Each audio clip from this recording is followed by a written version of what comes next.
پاکستان د زیمبابوے خلاف ون ډے سیریز د پر خپل سکواډ اناونس کړی دی، خو د کمال خبره ده چې په دې سکواډ کې نه بابر اعظم شته، نه پکې شاهین افریدي شته، نه پکې نسیم شاه شته.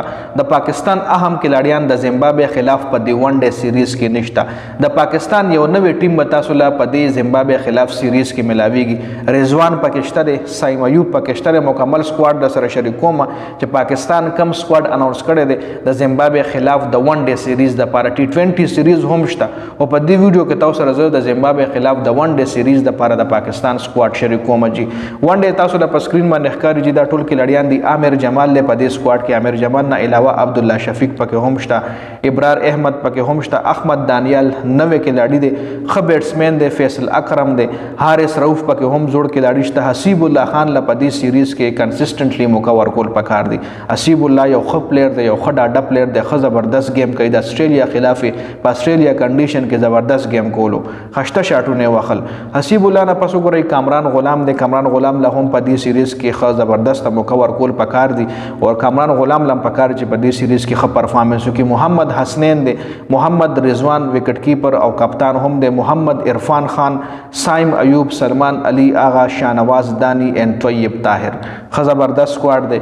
بیټسمنان پکې هم شته، سپینران پکې هم شته، فاسټ بالران پکې هم شته. حارث رؤف د فاسټ بالینګ کې، محمد حسنین د پکې فاسټ بالینګ کې، د نه علاوه شاهنواز دانی د فاسټ بالینګ کې. سپینرانو کې هم ښه زبردست سپینران دي ورسره. ابرار احمد د ورسره سپین کې، نور په سلمان علی هم سپین بالینګ کول شي. بیټینګ ورسره هم زبردست بیټینګ لاین اپ ته عبد الله شفیق ته، شاهنواز دانی نه سوري، سایم ایوب، طیب طاهر میډل اډر کې ښه زبردست کلاړیان دي. طیب طاهر شو، کامران غلام شو، محمد رضوان پخپله شو.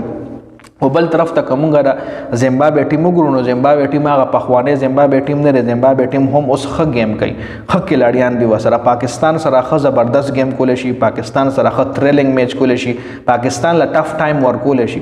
او بل د زیمبابوے ہوم کنډیشن دی، دا سیریز چې کوم دی په زیمبابوے کې دی، په پاکستان کې نه دی. نو د زیمبابوے ہوم کنډیشن دی له یو ایڈوانټیج دا هم دی چې په خپل ګراوند باندې ښه گیم کوي.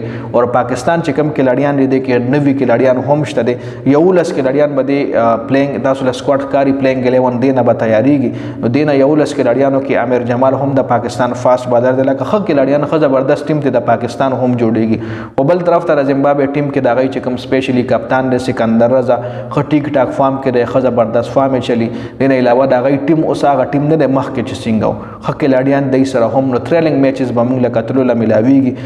بابر اعظم پدې کې نشته دی، شاهین افریدي پدې کې نشته، نسیم شاه پدې کې نشته، نور هم د پاکستان چې کوم اهم مین کلاړیان دی هغه په دې سیریز کې نشته. دا ون ډے سیریز د پاره د پاکستان سکواډ دی د زیمبابوے خلاف. د ویډیو کتلو زیاته مننه. ویډیو ضرور مخکې ملګرو سره شریک کړئ. والسلام.